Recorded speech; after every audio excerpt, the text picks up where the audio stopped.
Welcome.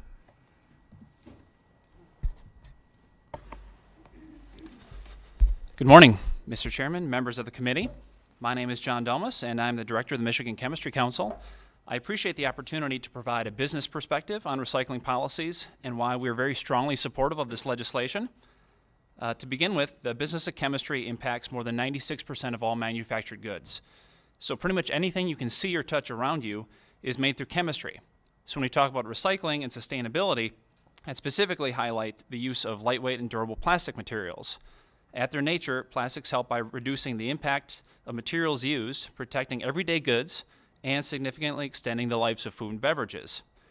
If you're familiar with the materials management hierarchy or pyramid, and I don't have slides or visuals with me, but you may have seen this before, at the top, the very first and best option is to reduce the materials used, followed by reuse, recycle, and then recover before finally landfilling. That is the sustainability hierarchy. And compared with alternatives like steel, aluminum, or glass, plastics have a lower impact in those first few categories. And so that's why so much packaging has shifted this way because of these attributes. But our industry has made major pushes on the issues of sustainability and circularity, which is just a fancy term for using materials over and over again. In 2018, our companies announced their nationwide goals to reuse, recycle, and recover 100% all of U.S. plastics packaging by 2040.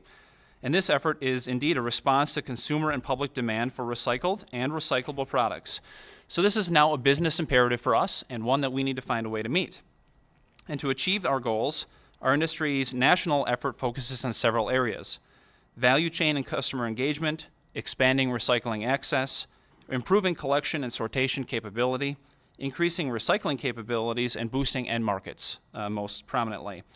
And I'm here to say that this Michigan legislation touches on many of those areas that you've already heard about. I won't go into detail the litany of things that it will do.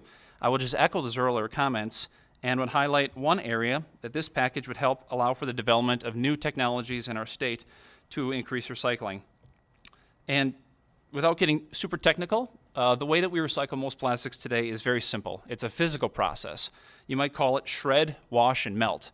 And that's very basic, it's very limited, and it works well with only certain types of plastics. It's unfortunately led to limitations with others and low recycling rates, and something that we need to address. So technologies like advanced recycling, also known as chemical recycling, take that to a little more advanced level. Their sophisticated processes break down plastics after they've been used into essentially their raw molecular components, at which point they can be reprocessed into new products like other plastics, chemicals, waxes, and fuels.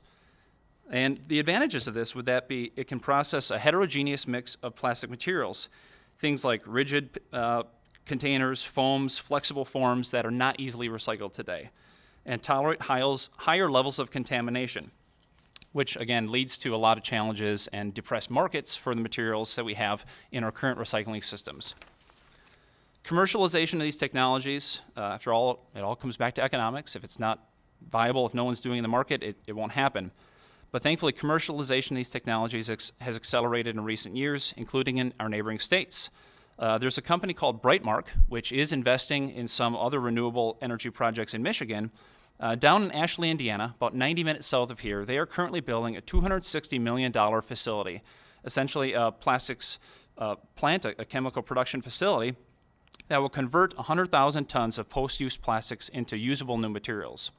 So essentially, they're taking the front end of a chemical plant, and instead of virgin supplies, they're taking in post-use plastics and then sending them on their way. That's the future that we see that we want to work towards. This happens in other industries. Steel mills, they operate off of scrap metal instead of raw iron. Paper and cardboard plants operate off of recycled boxes when they come in instead of virgin products. And so to that end, we are very grateful to have been part of this legislative process, to work on the legislation, to try to help make this a little more of a reality. We are working to try to help advance several of the bill definitions to accurately reflect and include a variety of new technologies that are being developed by the industry. And we hope to continue to work with Eagle and the other stakeholders, as we have done successfully over the past 5 or 6 years, to ensure agreement and consistency with the language. We're confident in the ability to work this out as the legislative process continues. But overall, we're very enthusiastic about these bills. We've had the privilege, again, of working on these for many years with other groups representing diverse perspectives. The bipartisan nature, the comprehensive nature of this legislation is a real testament to the work that's going into it. And I want to reiterate that this legislation will help our state's industries, including things like the automotive industry, the furniture industry, our food sectors, meet their circularity goals. We are all alike in that nature, that industry is moving in this direction, and we want to see policies that help get us there.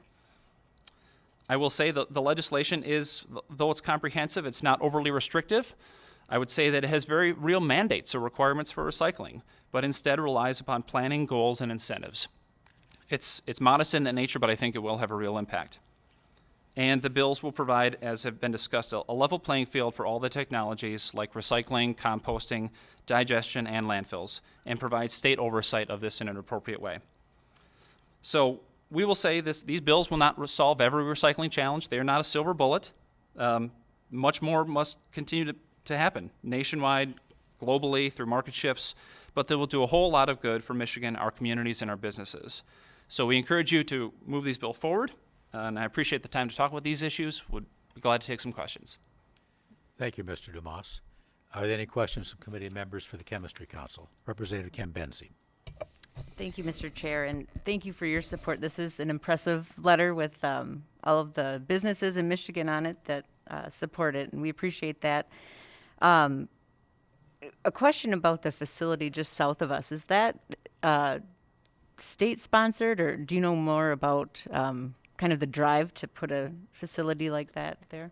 Yeah, good question. The facility has been in works for a long time. The technologies have been there, but they have need to be commercially viable to be successful. They've only existed pretty much on a pilot scale, small amounts, and to really get to a point of making a difference, they need to be large. I mean, large factories, essentially, which is what this one will do. The financing came from renewable energy sector. They're interested in these projects because of the decarbonization, aspects of it. We're seeing more money from the banking industry and from our industry, putting a premium on essentially the green attributes of it. And I won't say it's going to be at a cost parity, probably. Your cheapest materials will be still virgin materials, but I think they're going to prove that it can be done closer to that kind of level. And obviously, it does have an economic impact in the community when you can do something with the materials instead of just put it in the ground and push dirt over top of it. So. Yes. Just a follow-up, do we know if we'll have access to, supply our waste to them or recycling? Yeah, very good question. Thank you, Representative. I know they are working on the sort of the feedstock agreements where they can source it. It's certainly geographically close enough it could work. I know they've been having some conversations with the waste brokers, essentially, because waste is a commodity. There are recycling brokers that work to make these materials, on behalf of our communities and get them to markets and get a return for them, the highest return. So I think potentially we'll need to see, frankly, a lot more of these facilities, though. Just one of them in northern Indiana won't be able to handle everything for our region. So I think that's why I'd like to see more of these eventually develop. So hope that answers the question. Are there any other questions? Very good. We really appreciate your testimony, and like I said earlier, we appreciate your participation as a Chemistry Council in the very complex negotiations it took to get to this point. So thank you. Thank you for your work over the last 5 or more years as well.